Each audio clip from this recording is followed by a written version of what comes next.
It started with a scream no one heard, the kind that disappears into the wind before the sound reaches your brain.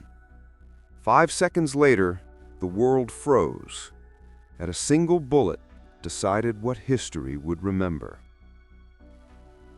July 13th, 2024, Butler, Pennsylvania.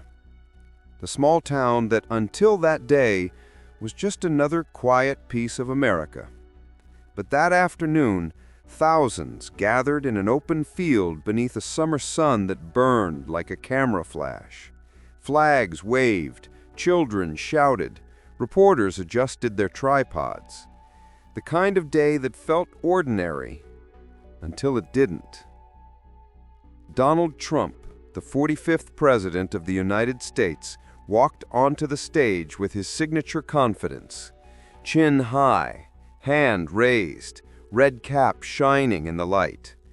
The music, the chants, the noise, everything was so loud that the first sound of the rifle was mistaken for a firecracker. Then came the second, then silence.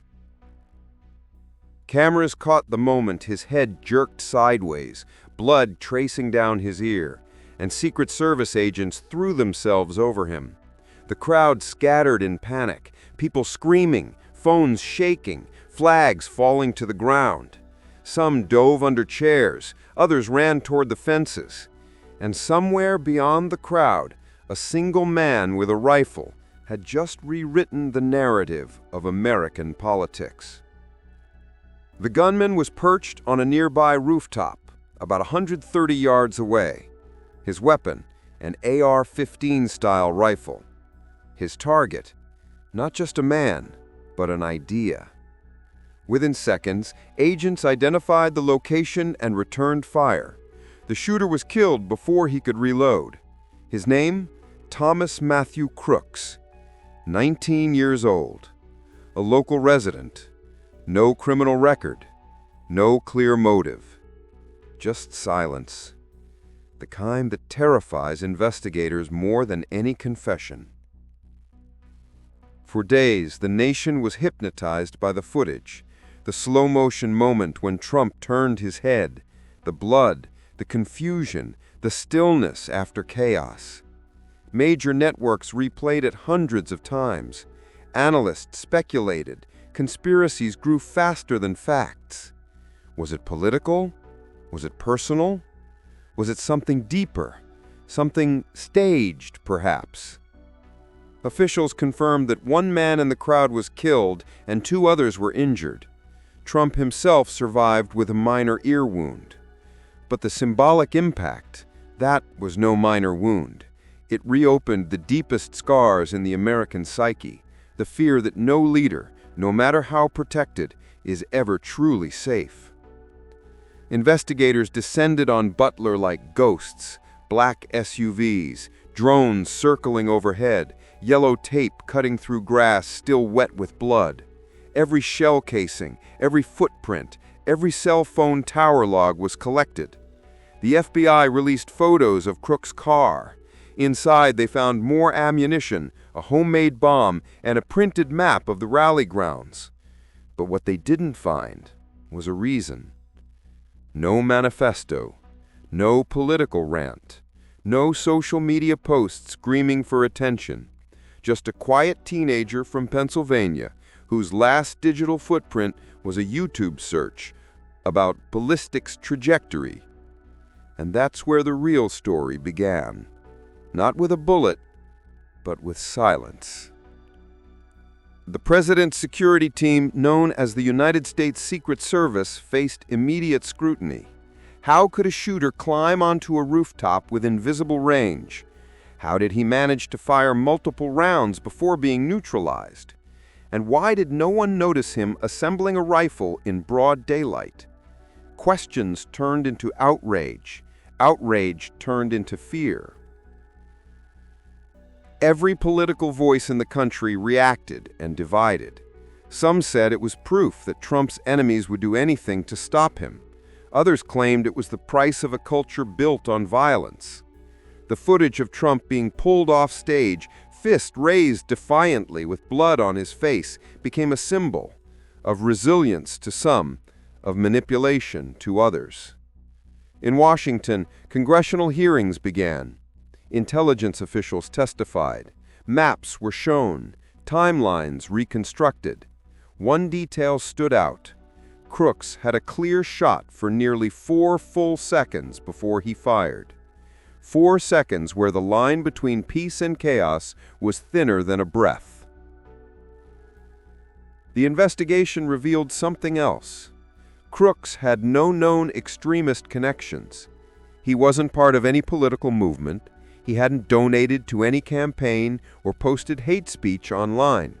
He was, in every sense, invisible. A ghost that walked among the ordinary. And that terrified everyone, because if someone like him could pull the trigger, who couldn't? Psychologists began calling it the randomness factor, the fear that modern violence no longer needs a reason, it just needs an opportunity.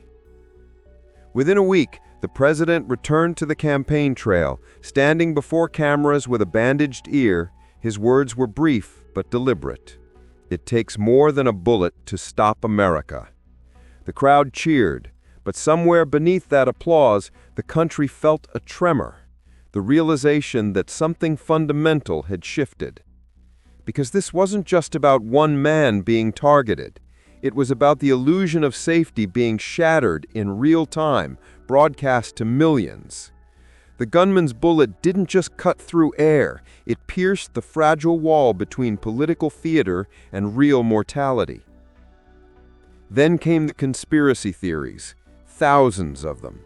Some claimed Crooks was a sleeper asset, trained by shadow groups.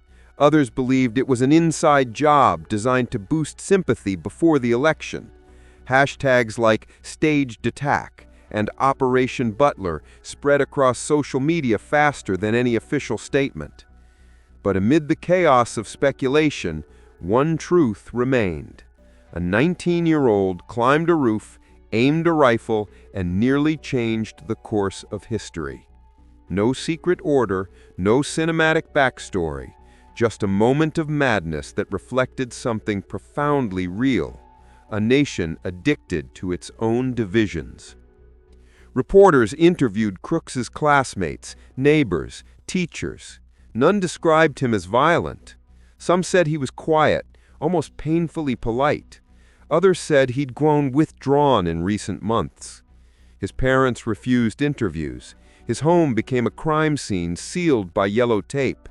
Inside, agents found notebooks filled with equations, sketches, and one short line written in pencil. It doesn't matter who wins if the game never ends. Those 11 words reignited every possible theory. Was he disillusioned by politics? Was it nihilism? Was it a message? Or just the final thought of a collapsing mind? What made the Butler attack so haunting wasn't just how close it came to ending a life, it was how eerily familiar it felt. Echoes of Dallas, 1963. A president in an open space, a shooter elevated above the crowd, the slow motion of panic, the blood, the disbelief. The FBI's final report, released months later, confirmed there were no additional suspects. No larger plot, but few were convinced. Too many questions were left unanswered about security failures, about timing, about the strange absence of motive. In the digital age, uncertainty is oxygen, and America was gasping for it. Even now, when you watch the footage, something feels off. The way the camera jerks right before the shot, the shadow moving across the roof seconds earlier, the crowd's reaction, some ducking before the first bullet is heard. Details that don't add up, yet never quite contradict anything. It's like watching reality glitch for a moment and then reset. Maybe that's why the story still lingers, long after the headlines faded. Because it wasn't just a moment of violence, it was a mirror. Showing a country too divided to see itself clearly, too suspicious to trust truth, too loud to hear the silence that came after the shot. The Secret Service changed protocols. Rally venues became fortress-like. Metal detectors multiplied. Roofs were sealed. But the fear, that stayed. Invisible, quiet, patient. Historians will one day write about July 13, 2024 as another date in a long American pattern, from Abraham Lincoln to John F. Kennedy, from Reagan to Trump, the cycle of leadership and vulnerability repeating itself. But there's something different this time, something colder. Because this wasn't the 1960s. It wasn't film grain and conspiracy reels. It was live, in 4K, streamed to millions, no delay.